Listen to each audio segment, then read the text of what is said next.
people, come, let's go legal. Let us start with the basic framework of law making. हमारी country में law making का primarily power दिया गया है legislature को. जो जैसा कि we all know, legislature is been divided broadly into the union and the states. Now जब भी कोई भी काम के लिए पावर्स असाइन होती है तो उस पावर्स के साथ एक बाउंड्री भी फिक्स की जाती है कि ये पावर्स इस बाउंड्री के विद इन रह के ही एक्सरसाइज हो सकती है. सिमिलरली हमारे लेजिस्लेचर्स को ये पावर दी गई है under the article 245 and 246 of the constitution to make laws.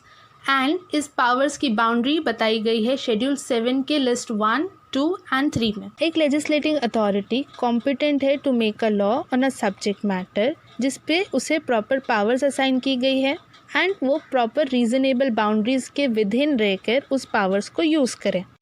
अब एक लेजिस्लेटिंग अथॉरिटी इनकॉम्पिटेंट कब होंगी? जब उसको उस सब्जेक्ट मैटर्स पे लॉ बनाने के लिए कोई पावर्स ही असाइन नहीं की गई हो या फिर वो सब्जेक्ट मैटर उसके डोमेन के बाहर फॉल करता हो. तो ऐसे सर्कमस्टांसेस में the legislating authority would be known as incompetent to make such law. अब डॉक्ट्रिन ऑफ कलरेबल लेजिस्लेशन कहता है कि एक लेजिस्लेटिंग अथॉरिटी ने इफ़ एक लॉ पास किया है तो check the competency of that legislating authority. अगर वो कॉम्पिटेंट इनफ है उस पर्टिकुलर सब्जेक्ट पे और method of enacting of that law पे तो that is fair enough. Otherwise if it is incompetent to make law on that subject matter या फिर method of enacting that law is not within the domain of that particular legislating authority तो उस particular law को कहा जाएगा colourable legislation and it is capable of being set aside. उसे set aside किया जा सकता है.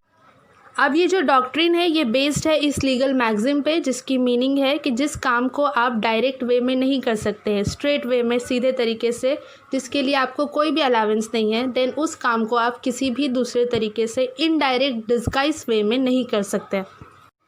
सो now when we talk about this doctrine this points must be considered कि ये जो डॉक्ट्रिन है it can be used only to check the competency of the legislating authority. That's it. We would not go into the bona fides and malefides of the law.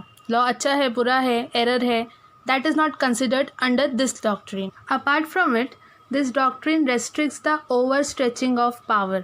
Also, this doctrine is known as fraud on the constitution.